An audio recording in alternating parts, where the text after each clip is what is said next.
Welcome back नाज़रीन। Israel की जो एग्रेशन थी ईरान पर, उस पर तफसीली गुफ्तगू इस प्रोग्राम में हो रही है। डॉक्टर सालेह बहश्ती साहब माहिर ईरान उमूर हैं और हाल ही में वो तेहरान से वापस आए, हमारे साथ मौजूद है। डॉक्टर साहब, thank you so much for joining us. Sir, इस वक्त आपको किस तरह से सिचुएशन अनफोल्ड होते नज़र आ रही है? आपने काफ़ी टाइम ईरान में गुजारा और जो उनका सिस्टम है आप उससे काफ़ी वाकिफ़ हैं। क्या वो सस्टेन कर पाएंगे मजीद जंग को? जी, बिस्मिल्लाहिर्रहमानिर्रहीम, इन्ना मिनल मुजरिमीना मुंतक़िमून।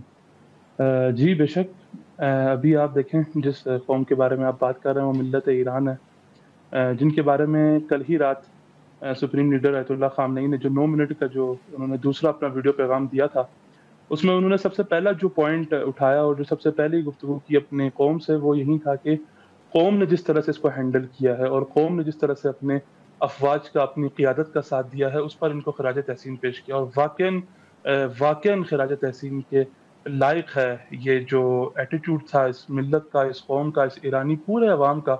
जिस तरह से वो लोग सड़कों पे निकले, जिस तरह से उन्होंने मर्द बर अमेरिका और मर्द बर इसराइल के नारों को वैसे ही बुलंद रखा। और देखें, अभी भी पूरा वेस्ट इस पे बात कर रहा है, पूरी दुनिया इस पे बात कर रहे हैं। आप खुद बेहतर मुझसे जानते हैं, सब यही जानते हैं कि जो लंबे रेस का जो घोड़ा है वो इस वक़्त ईरान है, और जो ज़्यादा जंग को चला सकता है, जो ज़्यादा मुक़ावमत कर सकता है, और इस चीज़ में ईरान को तजुर्बा भी हासिल है।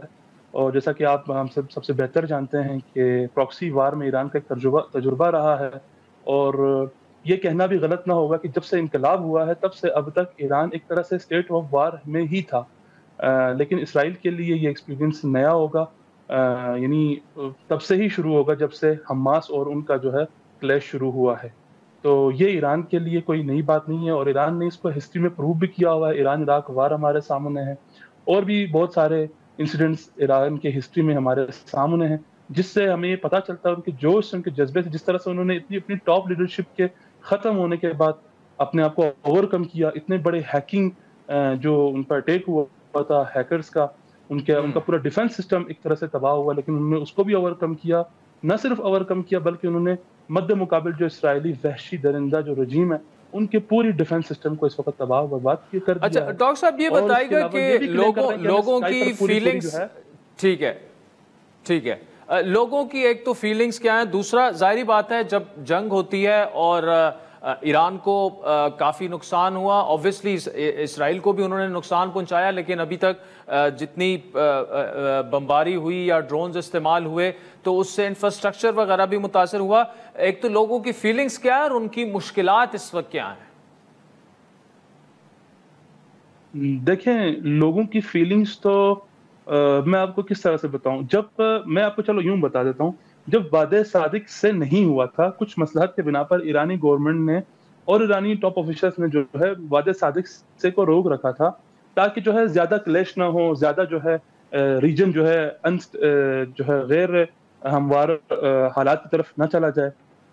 तो उस वक़्त भी ईरान की जो खुद अवाम थी, यानी क्योंकि हम तो अवाम में रहते हैं, अवाम में उठते बैठते हैं, तो जो अवाम था, जो आम टैक्सी ड्राइवर या आम जो बस में सफ़र करने वालों के ऊपर जो उनके लबों पे जो बार-बार जो ज़िक्र होता था, वो यही होता था कि ये वादे सादिक से कब होगा? कब हम इसराइल को उसकी अपनी ज़बान में जवाब देंगे?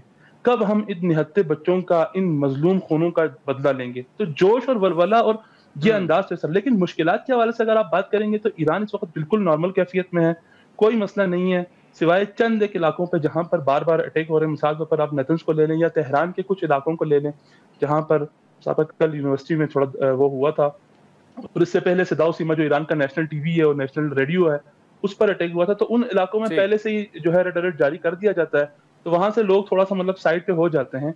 लेकिन ये कि आम तौर पर जितने भी स्टोर्स खुले हुए हैं, शॉपिंग मॉल्स खुले हुए हैं, होटल्स खुले हुए हैं, रेस्टोरेंट्स खुले हुए हैं, इवन पेट्रोल पंप वगैरह सब कुछ खुला हुआ है। इवन लोग ट्रैवल कर रहे हैं, मैं खुद अभी ट्रैवल करके आया हूँ और मेरे भाई बिल्कुल अभी पहुंचे हैं ईरान से, बिल्कुल ट्रैवल करके। तो बिल्कुल कोई खास जंगी हालात जो है जिस तरह से आप सोच रहे हैं वैसा जो है ईरान में फिलहाल देखने को नहीं मिला।